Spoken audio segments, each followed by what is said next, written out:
Hey, what's up guys, it's War Potato here. Welcome back to another Mobile Legends video. Today we're going to be going over the top 10 picks for the easiest heroes to win with in solo queue. So this is going to be specifically targeted for all you guys out there that are still doing solo queue. You don't have a pre-made all set up. We're going to go over the benefits of each one of these heroes as well as some of their pitfalls and counters. So, the criteria for looking for these champions for solo queue were as follows. The first thing we looked for was how tanky the character is. And the reason being is because tankier characters just tend to be less punishing, and it makes it a lot easier to keep your damage on when you're not worrying about dying every 5 seconds. The next thing was how mechanically complex the character was. So if you're going to be needing to, really combo your moves together or work with another teammate, those classes are not included on this list. So without further ado, we're going to get right into the list with our number 10 spot. Welcome to my castle, my friend.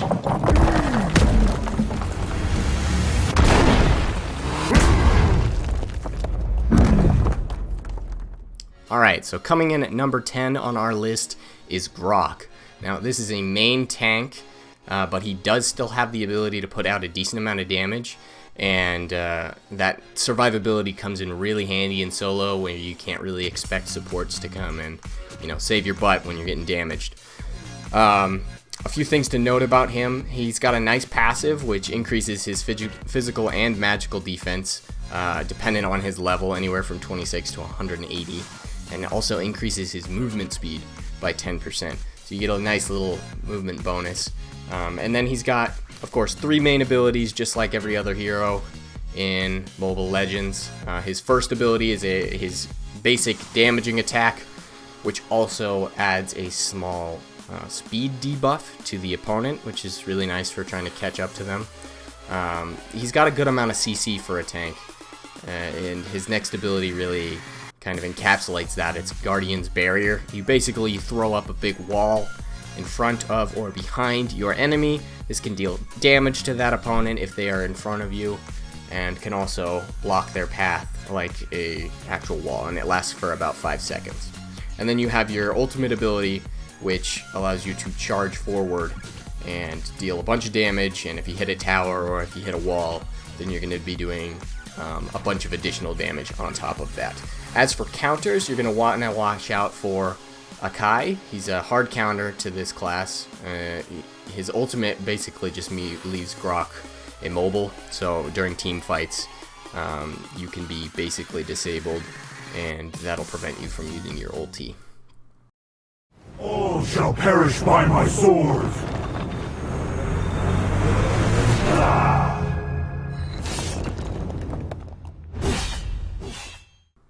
Next up on our list is Argus. So this is the first fighter class in our list. He's a bit more of a bruiser than a tank, so he's not going to be quite as tanky as Grok, but he's going to be able to put out a lot more damage. His passive kind of incentivizes that. When you take damage or deal damage, you charge his sword, and once it reaches fully charged, you're able to make an additional basic attack slash during one of your attacks. And that just basically helps you output a bit more damage without even really having to worry about it. His next ability is what I would consider to be his main ability. It's Demonic Grasp. You throw out a hand, and it can either, if it misses a target, you teleport towards where the hand ends up, and if you hit the target, then you teleport to that target and hit them for 175 damage, plus any extra physical attack that you have in your stats. Next up is Meteoric Sword. So this is a charged ability. Once it strikes, you're going to slow down your enemy by 80% for a little bit over half a second. It's pretty short. It does a good amount of damage at 350 damage plus 150% of your total physical attack. And then the enemy is cursed for 5 seconds. This curse makes the enemy leave a trail behind them, which grants Argus some extra movement speed while he's chasing them. It's a bit of like an assassin style ability, but it comes in real handy. And then his ulti is Eternal Evil. This is kind of a vampiric ability. Any damage you do while under this spell, once it ends, you get it back as health. So it's a good thing to drop once you're starting to lose health a bit.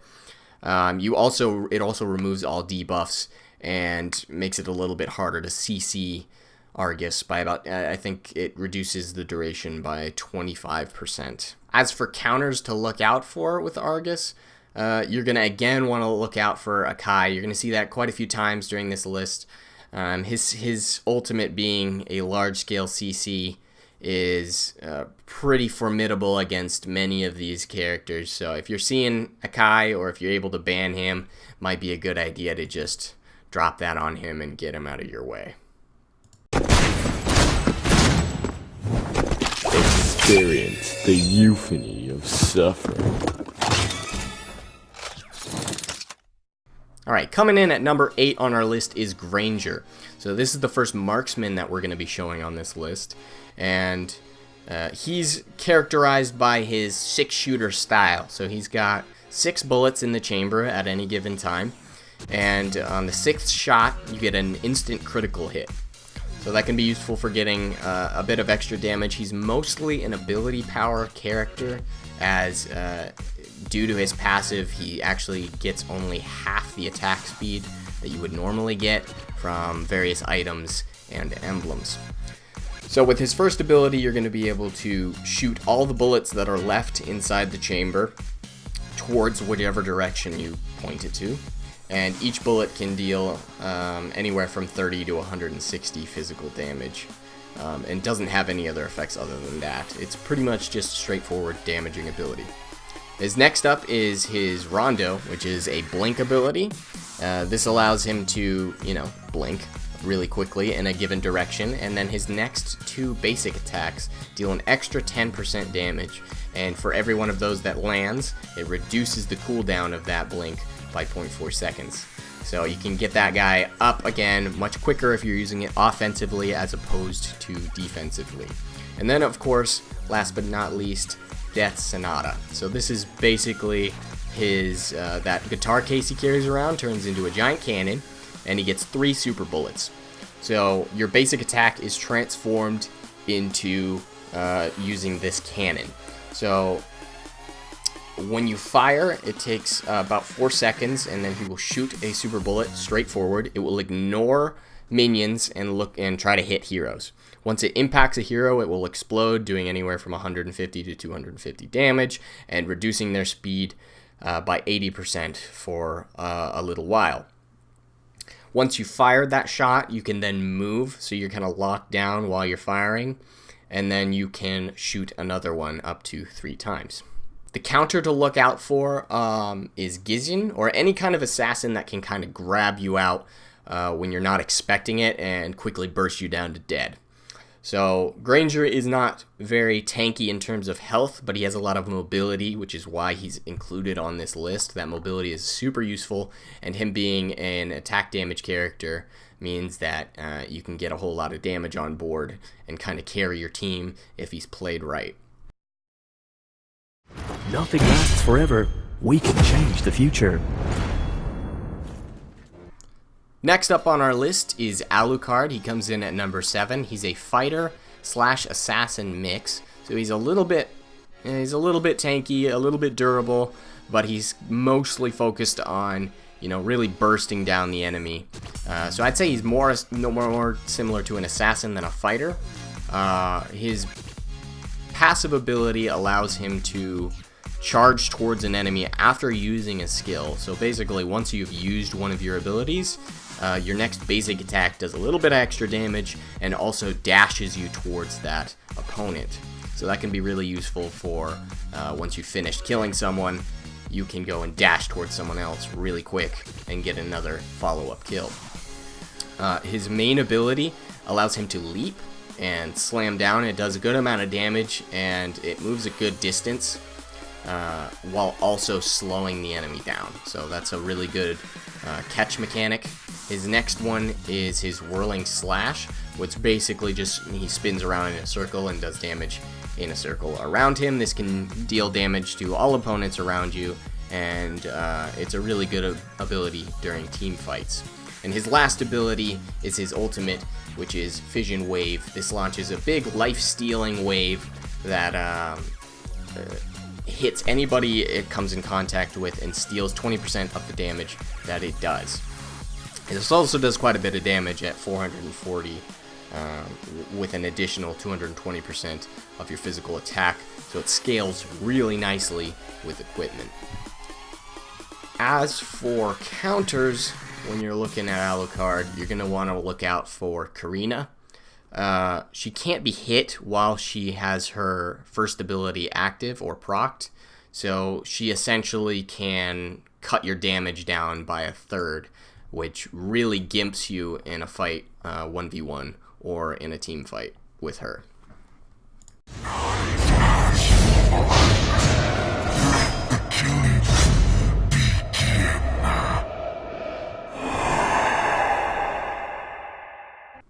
Next up on our list, at our number 6 spot, we have Helkurt, the Assassin. So, this guy is highly damagey, and he can really wreck someone's day if you're able to stick onto them. His first ability lets him teleport towards an enemy and do a bunch of damage, as well as slow them for a second and a half, so you can continue to get your auto attacks off, which is important for his next ability, Deadly Poison Stinger. So every time you hit someone, you're going to be gaining a stack of Stinger, and that one stack will last for, I believe, 8 seconds before it will begin to dissipate. So you can gather up to 5 Stingers, and then once you use your second ability, it launches those Stingers. Each Stinger does anywhere from 200 to 400 damage, so you can really do a lot of damage with this.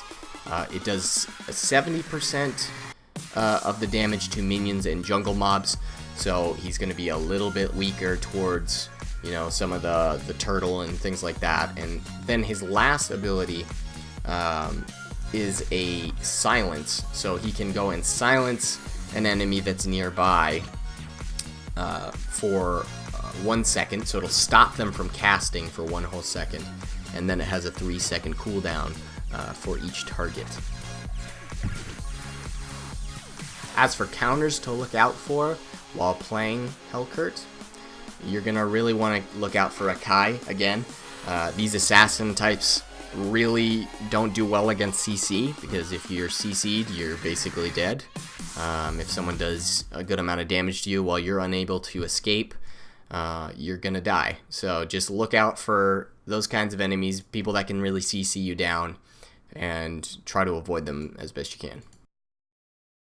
I will protect you. Splitting the pack, we have Lolita at number 5. This is another tank slash support character, similar to Grok, just a little bit more supportive. It still does a good amount of damage, nothing like an assassin or anything like that. But the sustain that you get from a character like this is really what's gonna set her apart. Lolita is all about shields and charging. So you get a charge ability, which gets you to, you know, A to B real quick and does a bit of damage if you hit a target. You're also able to throw up a shield to lock incoming ranged and basic attacks and projectiles. So you can basically block your teammates against, you know, some casters that are far away, or any ADCs that may be approaching your team. Lolita's ultimate is a nice little cone effect attack. You get a little bubble while you're casting it for the first 2 seconds, and then you hit with a large cone directly in front of you, which reduces the movement speed of enemies within basic attack range by 75%, and also does a butt ton of damage, as you'd expect from an ulti. Things to look out for, some counters that you're going to want to look out for with Lolita. Kagura, she can escape very easily and cancel your ult when you're in mid-cast, so you're going to want to watch out for that. Magic is my life.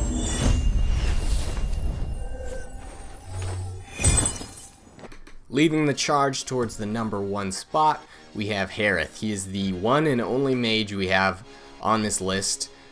He's a little bit more durable than I'd say most characters in that category are, which is why he's here. What makes him so much more durable than other mages is his key ability, which reduces the effect of crowd control on him by 70%, which can save your butt when you're as squishy as a mage is. In addition to this crowd control effect, you're also going to get a good amount of damage out of him with his Synchro Fusion as well as his Chrono Dash, which, while it is a mainly directional movement ability, it does give you a bit of damage as well. This also allows him to generate a small shield, which is again why he's on here. He's a little bit tankier. He gets that nice bubble after he uses his dash, which can absorb anywhere from 200 to 450 magic damage. Things to look out for while you're playing Harith is, again, as much as he is a little bit more immune to CC, he's not completely immune to it. So Kaja, with his ultimate ability and strong CC, it's a pretty bad time for a squishy mage, so look out. Fighting Kimmy!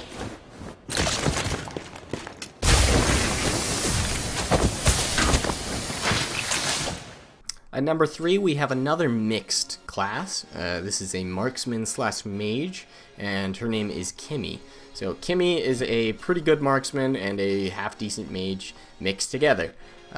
What this produces is a fairly durable, very quick, and decently high damaging character, which is super duper good for solo queue.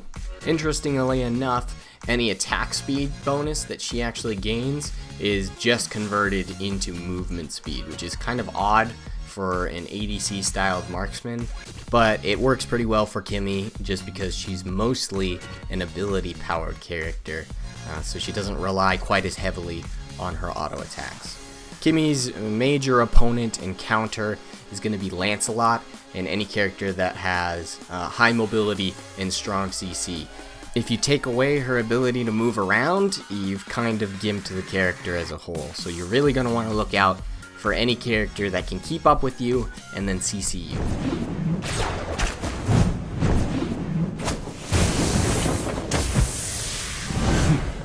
I am the power of light incarnate. Alright, the second position character on this list is going to be Kaja. So the main reason that we're putting him up here is he's kind of like a tank mage, if I were to describe him. He does a lot of damage, and he's pretty hard to kill. And one of the things that makes him the most dangerous has to be his Divine Judgment, which is a really hard CC that lasts for 2 whole seconds and deals damage and can really put someone out of a team fight. And can really sway the tides of a battle or even an entire game if you use him correctly.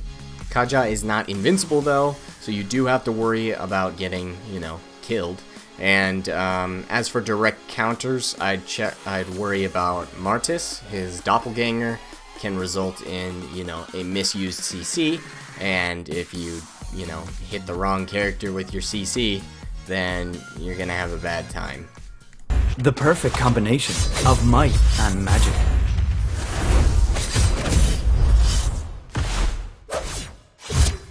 I couldn't have said it better myself. Gishin is indeed the best combination of might and magic. As an assassin and a mage, he has a good amount of spell damage and a good amount of auto attack damage to boot.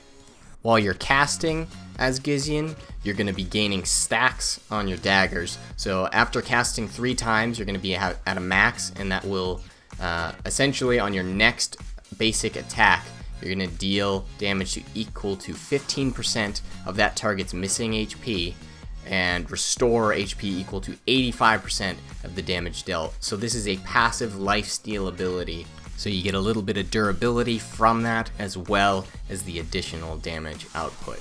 His abilities are also very straightforward and easy to handle and control, so you're not going to have too much of a difficulty learning the class, but he does have a high skill cap, So if you continue to use him for a long period of time, you're going to be gaining a lot more effectiveness, and thus he's very good at carrying in solo queue. As for direct counters, you're going to want to look out for Lolita, or anybody that has some kind of a shield that can block your Sword Spike and your Shadow Blade Slaughter. These abilities are critical for you getting kills, and if they get blocked by a shield, of course, you're not going to be able to get the kill, and that kind of defeats the purpose of the character. So Lolita, don't mess with her. So, in conclusion, no matter which one of these characters you pick, it's going to help you out a lot in solo queue. Hopefully this will get you up in ranks and maybe a little bit less frustrated with your team. Just keep in mind that while these characters can help in solo queue, they don't really cure the effect of bad teammates completely. So you don't expect this to be a cure-all, but I really hope these helped. Leave any comments down below, suggestions for future videos, or comments on this one. All feedback is really appreciated on my end. But that's all I have for today. I'll see you in the next video.